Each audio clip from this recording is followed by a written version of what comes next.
querido, Shalom, graça e paz.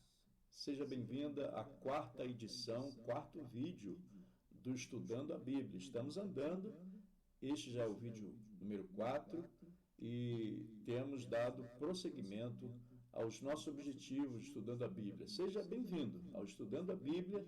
Venha estudar a Bíblia sempre conosco às terças e quintas-feiras, às 10 horas da manhã. Nós temos imensa satisfação em ter você junto conosco.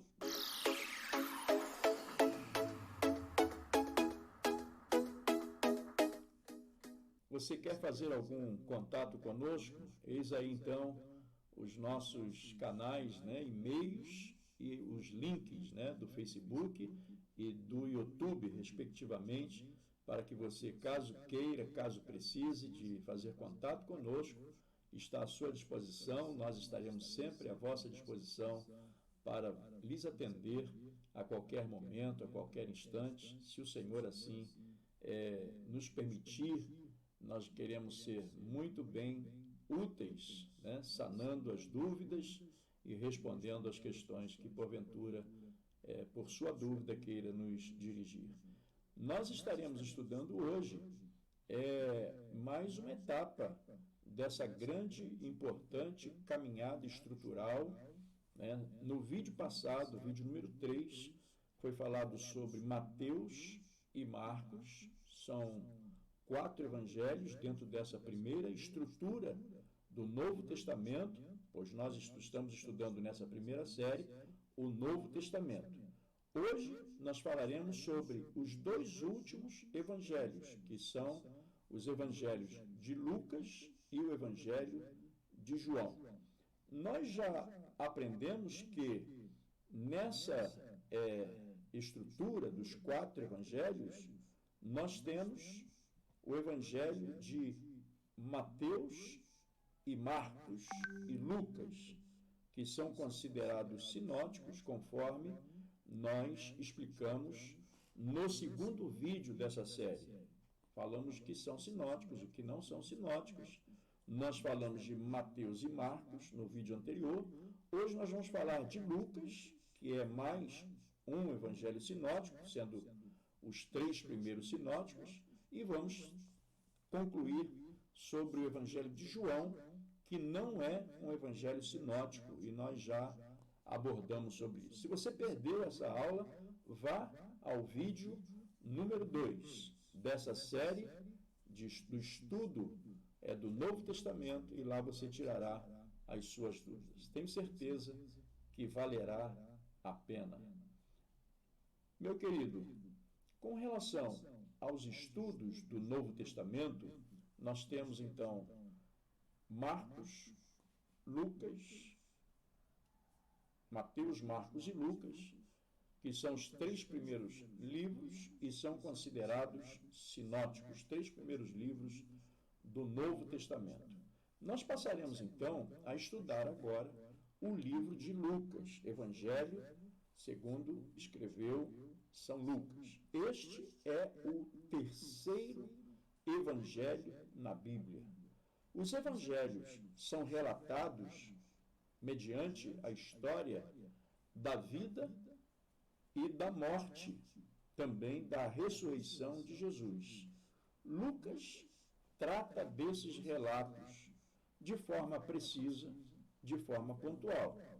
O evangelho de Lucas é muito interessante porque tem algumas informações exclusivas sobre a vida de Jesus, como, por exemplo, a visita dos anjos aos pastores e sua visita ao templo com a idade de 12 anos. E também nos traz parábolas muito conhecidas, como a parábola do bom samaritano e também do filho pródigo. Você sabe quem escreveu o livro de Lucas? Pois é, o livro de Lucas foi escrito por um homem chamado Lucas, o próprio Lucas, autor do livro ou do Evangelho de Lucas.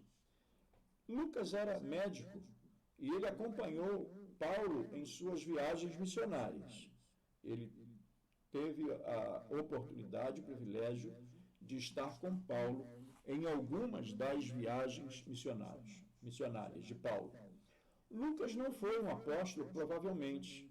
Ele era até um gentio, alguém que não era judeu, convertido pela pregação dos primeiros discípulos de Jesus, foi alcançado em decorrência do cumprimento da tarefa de evangelização dos 12 discípulos, e Lucas escreveu, então, seu evangelho para um homem chamado Teófilo.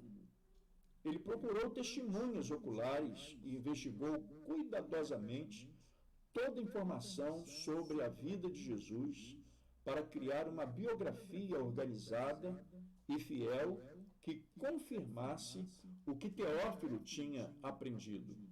Lucas também escreveu o livro de Atos dos Apóstolos, que nós vamos ver no decorrer dos nossos estudos aqui.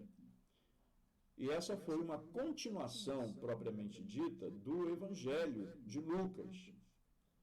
Conforme nós encontramos essa fundamentação no livro de Lucas, no capítulo 1, versículo 3 e 4, quando é dito assim: eu mesmo investiguei tudo cuidadosamente, desde o começo, e decidi descrever ou escrever-te um relato ordenado, ó excelentíssimo Teófilo, para que tenhas a certeza das coisas que te foram ensinadas. Quando o livro de Lucas foi escrito? Ora, o Evangelho de Lucas provavelmente foi escrito antes da morte do apóstolo Paulo. Atos dos Apóstolos foi escrito depois do Evangelho de Lucas e segue de perto a vida de Paulo, mas não fala de sua morte. Isso indica que os dois livros provavelmente foram completados antes desse evento. Como Paulo morreu por volta do ano 68 depois de Cristo, o Evangelho de Lucas pode ter sido escrito por volta dos anos 50 a 65 depois de Cristo. Alguns temas importantes que Lucas se dedica a escrever são esses: a família e as origens de Jesus, pois Lucas relata o nascimento de João Batista, que era primo de Jesus, e conta em detalhes a perspectiva de Maria do nascimento de Jesus. O livro tem a única história da Bíblia sobre a infância de Jesus. Lucas também traça a genealogia de Jesus até Adão. O outro tema é que o livro de Lucas fala da salvação para todos os homens. Tratando desse assunto, Lucas afirma que Jesus veio para salvar todas as pessoas do mundo inteiro, não só os judeus, mas Deus não rejeita ninguém. O seu povo escolhido pertence a todas as nações. Lucas fala também de grupos sociais que eram discriminados, ou a respeito da discriminação de grupos sociais. Pois Lucas foca muito no valor que Jesus dá a grupos desprezados pela sociedade, mulheres, estrangeiros, pobres, doentes e pecadores. Normalmente essas pessoas não seriam consideradas dignas de se aproximarem de Deus, mas Jesus mostrou amor por qualquer uma dessas pessoas, em qualquer grupo que elas estivessem constadas. A estrutura do livro de Lucas é uma estrutura relevante e importante, e nós vamos ver agora. Por exemplo, no capítulo 1, do 1º ao 4º versículo, nós vamos ver que é feita uma introdução do autor. No capítulo 1, do versículo 5 ao capítulo 2 a 38, ao versículo 38, Lucas vai tratar do nascimento de João Batista e também falar do nascimento do Messias. E Lucas fala sobre a infância de Jesus no capítulo 2, versículos 39 ao 52. Em seguida, Lucas vai falar do ministério de João Batista como precursor de Jesus Cristo, no capítulo 3, de 1 a 20. E no capítulo 3, do versículo 21 ao capítulo 4 de Lucas, no versículo 13, Lucas vai falar propriamente do batismo, da genealogia e da tentação de Jesus. Lucas, capítulo 4, versículo 14, até ao capítulo 19, versículo 27, o assunto será a respeito do ministério, dos ensinamentos e das parábolas que Jesus sempre mencionou em seus ensinamentos. Já no capítulo 19, versículo 28, até o capítulo 22 e versículo 6, nós vamos ver que Lucas se dedica a escrever sobre os últimos dias de Jesus em Jerusalém. E no capítulo 22, versículo 7 ao 38, nós vamos ver a narrativa do autor, falando sobre o grande e esplendoroso evento da Santa Ceia. A prisão e morte de Jesus também é um assunto importante, que Lucas, no capítulo 22, a partir do versículo 39, até o capítulo 23 e o versículo 56, Lucas vai tratar deste assunto com muita exatidão. E por último, no capítulo 24 de Lucas, do 1º ao 53º versículo, Lucas vai tratar por assunto derradeiro desta obra em relação à ressurreição e à ascensão de Jesus. Aí nós temos então o Evangelho de Lucas, que é o terceiro livro do Novo Testamento, portanto também o terceiro dos Evangelhos, e o último livro considerado sinótico. Iremos falar sobre o livro de João, que é o quarto evangelho. O quarto evangelho não é considerado sinótico, e nós vimos, então, o porquê que João, diferentemente do livro de Mateus, Marcos e Lucas, não é considerado um dos livros evangélicos. Portanto, o Evangelho de João, atribuído ao apóstolo João, esse João, filho de Zebedeu, este evangelho começa com um prólogo filosófico e termina com as aparições de Jesus após a sua ressurreição. Foi escrito no final do século e tinha como objetivo complementar de diversas maneiras o registro que tinha sido fornecido sobre a história de Jesus pelos outros 3 evangelhos anteriores. Os 3 primeiros evangelhos listados acima são classificados como evangelhos sinóticos. Nós acabamos de falar sobre esta questão. Isso porque eles contêm relatos semelhantes da vida e ensinos de Jesus. Esses 3 evangelhos possuem várias dependências literárias. Há várias possíveis explicações para a sua formação.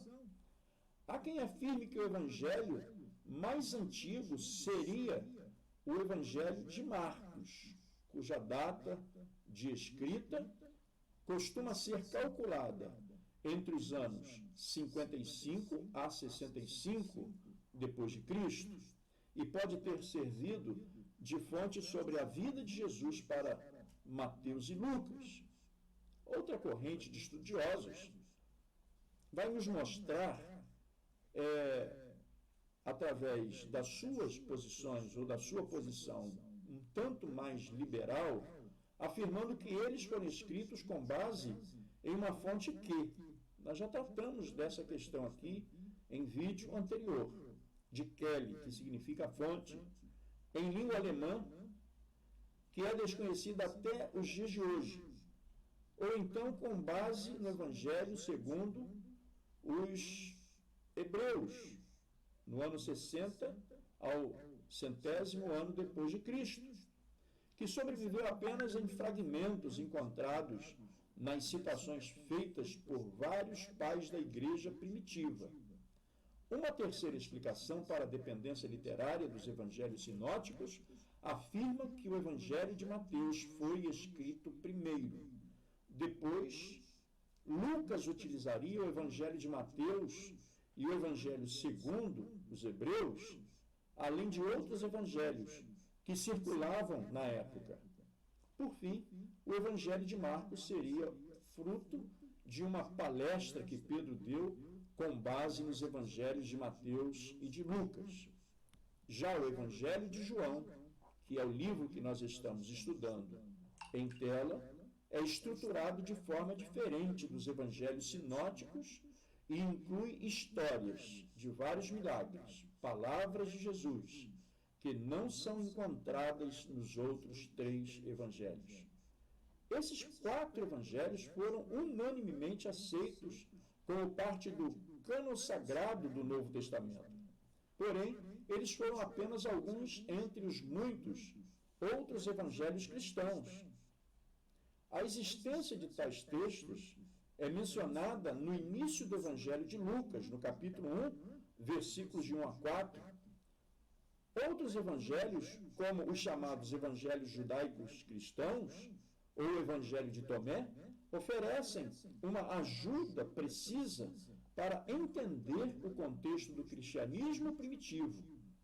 Além disso, esses outros evangelhos, que não foram incluídos no cânon sagrado, podem fornecer, de forma preciosa, alguma ajuda na reconstrução do que Jesus, pode-se considerar assim, chamado do Jesus histórico. Ok?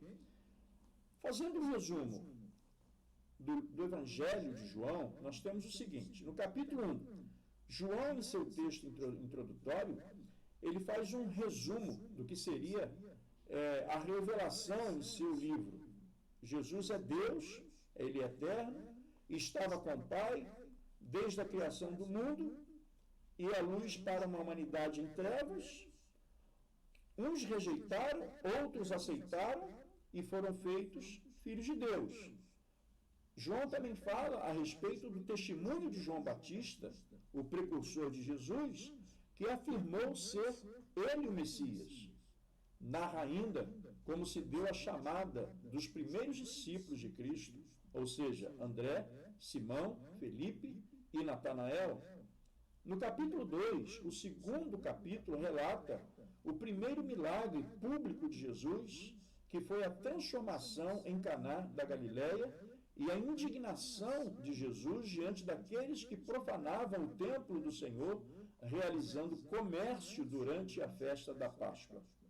Já no capítulo 3, o terceiro capítulo narra a conversão de um jovem chamado Nicodemos, que era um fariseu muito influente em sua época, para o qual Jesus ensina a lição do novo nascimento e registra mais um dos testemunhos de João Batista acerca de Jesus, o Cristo. No capítulo 4, ou seja, neste quarto capítulo, Jesus quebra então alguns paradigmas e João se dá a descrever a respeito disso. Quando, por exemplo, ao conversar com uma mulher samaritana junto à fonte de Jacó, oferecendo-lhe a água viva, que saciaria sua sede e produziria dentro dela uma fonte de água a arrojar para a vida eterna. Também deu instruções sobre como adorar a Deus, em espírito e em verdade. Esse episódio termina com o testemunho da mulher diante dos moradores daquela cidade, que também foram ter com Jesus e aprender com ele a respeito daquilo que Jesus ensinava.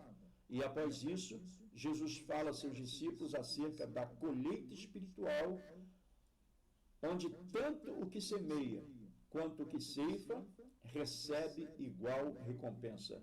No capítulo 5 do Evangelho de João, nós vamos ver que Jesus parte para a Galileia, e isso é narrado por João, e ali em Galileia, Jesus cura o filho de um oficial do governo, depois vai para Jerusalém, onde se depara com um paralítico ansioso pela cura, e junto ao tanque de Betesda.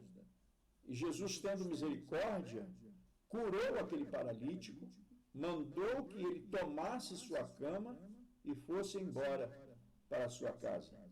Esse milagre despertou a ira dos judeus, já que era num sábado, considerado dia sagrado segundo a tradição judaica. Assim deu-se início à perseguição de Jesus. Ao ser questionado sobre este fato, Jesus pareceu não se importar com a tradição e afirmou ser o Filho de Deus, o que agravou ainda mais a sua situação perante aos olhos críticos e a censura dos judeus. No capítulo 6, este capítulo, nós veremos que ele relata sobre mais um milagre realizado por Jesus, que foi a multiplicação de 5 pães e 2 peixes, que acabaram por alimentar uma multidão de 5.000 homens, além de mulheres e crianças. E relata ainda a ocasião em que Jesus foi ter com seus discípulos, andando sobre as águas do mar, e outro momento no qual declarou-se como o pão vivo que desceu do céu, e o que causou grande murmuração entre os judeus e a dispersão de muitos dos seus discípulos. Já no capítulo 7, nós vamos ver que João continua registrando a respeito das polêmicas a respeito de Jesus, concernente a Jesus. João registra que seus próprios irmãos duvidavam dele e que havia grande dissensão entre o povo. Uns criam, outros não criam e nem tampouco recebiam-no. Ainda questionavam a origem do Messias.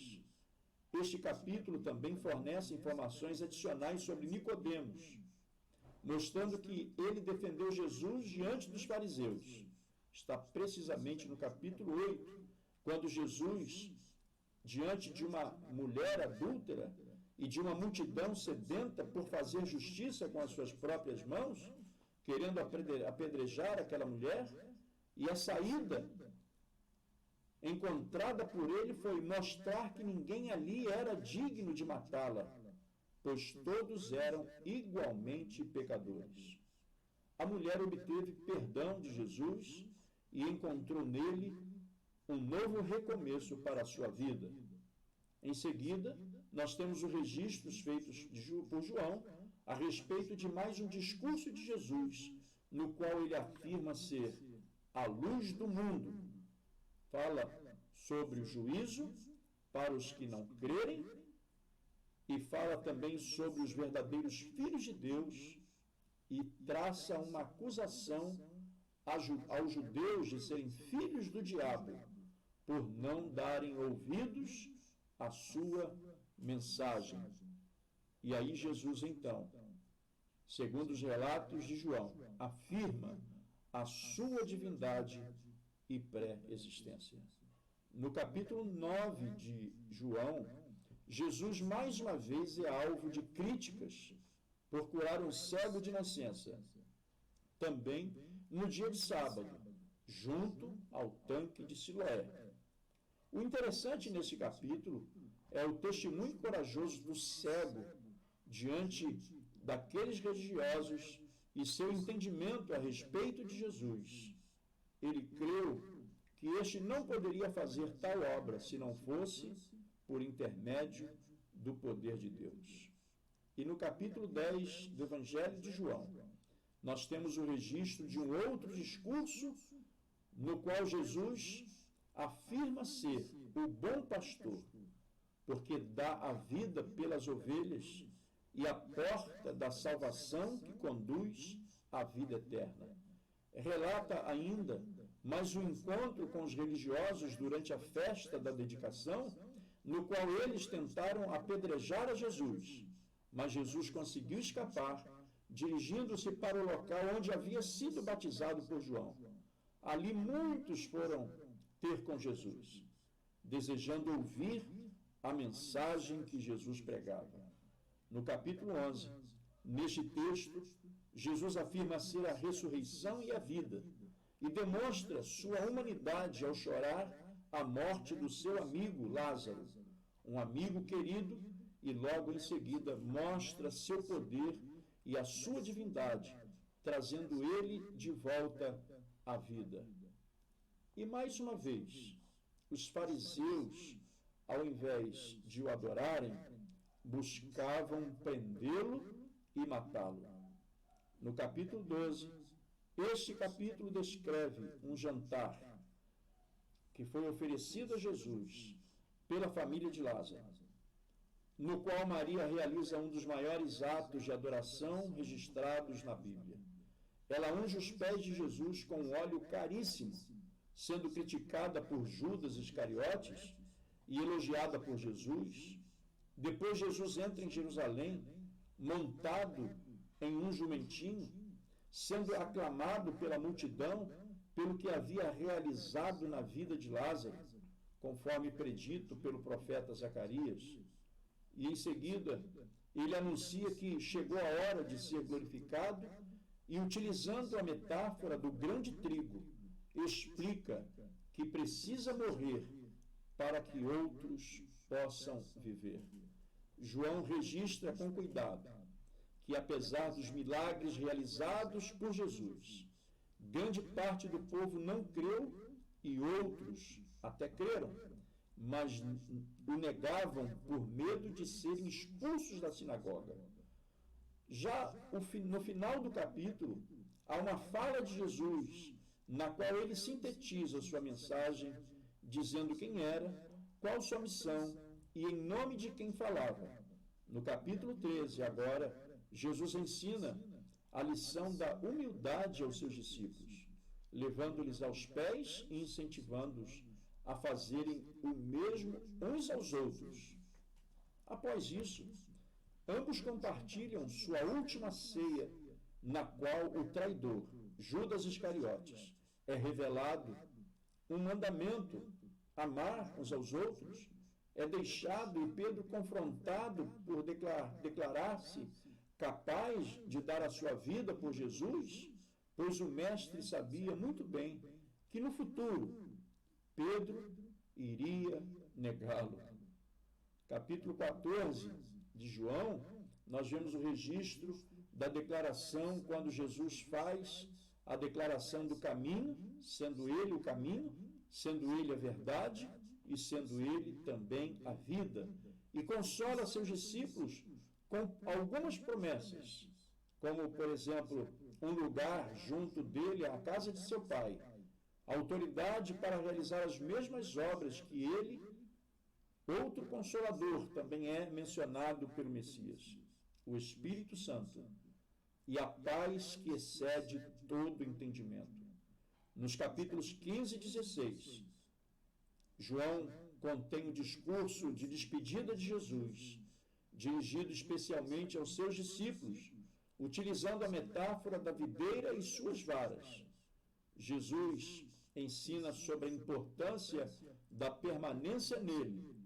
Ele esperava que seus discípulos fossem varas frutíferas no mundo e para isso precisavam permanecer ligados a ele por meio de suas palavras. Caso contrário, seriam cortados por Deus.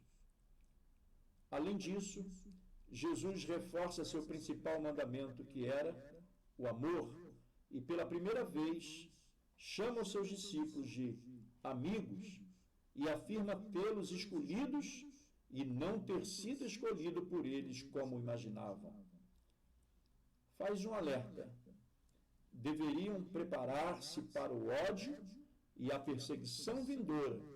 E Jesus ensina sobre a obra do Espírito Santo na terra, convencendo o mundo do pecado, da justiça e do juízo, consolar e guiar os seus discípulos. Glorificá-lo era o propósito do Espírito Santo. No capítulo 17, este capítulo registra sobre a intercessão de Jesus por si mesmo, pedindo que o Pai o glorificasse pelos seus discípulos, pedindo que sua alegria permanecesse neles, que fossem livres do mal e santificados na verdade, e pelos futuros crentes, futuros cristãos, para que permanecessem em unidade com ele uns com os outros. E no capítulo 18, querido, Jesus é traído e preso. Pedro tenta até defender-lhe, mas é repreendido. E Jesus então é interrogado por Anás, por Caifás e Pilatos, que não tendo de que acusá-lo, propõe a sua liberdade, mas esta opção é imediatamente rejeitada pelos judeus, que preferem libertar Barrabás, o salteador. E neste capítulo temos ainda o registro do cumprimento do que havia sido dito por Jesus a respeito da covardia de Pedro, que havia acabado de negar Jesus por 3 vezes, assim como Jesus havia mencionado. No capítulo 19, Jesus é açoitado, ganha uma coroa de espinhos e uma veste de púrpura. O povo insiste em sua crucificação. Pilatos resiste, mas, mesmo resistindo, é pressionado e acusam de ser inimigo do imperador. Sem ter o que fazer, então Pilatos entrega Jesus para ser crucificado. Ele toma sua cruz e caminha para o lugar chamado Calvário, e caminha para aquele lugar. Mediante a isso, naquela cruz onde ele foi pregado. No capítulo 20, este capítulo registra as primeiras aparições de Jesus após a morte e ressurreição. E a primeira aparição a vê-lo foi Maria Madalena. Depois, alguns discípulos. E, por último, foi Tomé, que, duvidando do que lhe contaram, desejava vê-lo para crer no que aconteceu. No capítulo 21 de João, Jesus aparece pela 3ª vez aos seus discípulos, enquanto pescavam junto ao mar de Tiberíades, e a pesca estava difícil, nada conseguiam pegar, até que Jesus aparece e ordena que joguem a rede ao lado direito do barco. Inicialmente, eles não reconheceram o mestre, mas ao verem a rede retornar cheia de peixes, souberam então de quem estava se tratando. Era Jesus. E Jesus oferece-lhes um jantar à beira do mar. E ali eles têm um diálogo particular com Pedro, no qual ele confronta, sondando seus sentimentos e intenções. E em seguida oferece-lhe uma chance, a chance de consertar-se e de pastorear as suas ovelhas. O seu fim também é revelado. Haveria de morrer pela causa do Mestre. João encerra seu livro com uma declaração importante. Era ele o discípulo a quem Jesus amava e que teve o seu nome oculto durante todo o relato.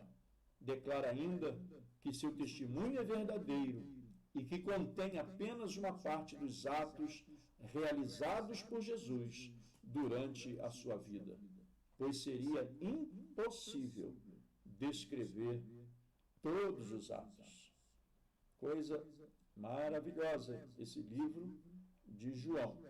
E nós temos aí então, querido, concluído a respeito desses 4 evangelhos, sendo os 3 primeiros sinóticos, o livro de João não sendo possível ser considerado sinótico.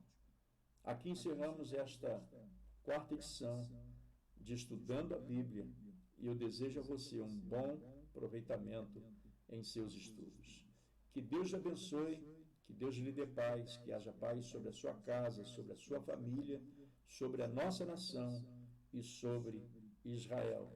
Até a próxima oportunidade, no nosso 5º vídeo, quando será falado sobre o primeiro livro histórico, ou livro histórico de Atos dos Apóstolos. Shalom Adonai, até a próxima oportunidade, se o Senhor assim nos permitir.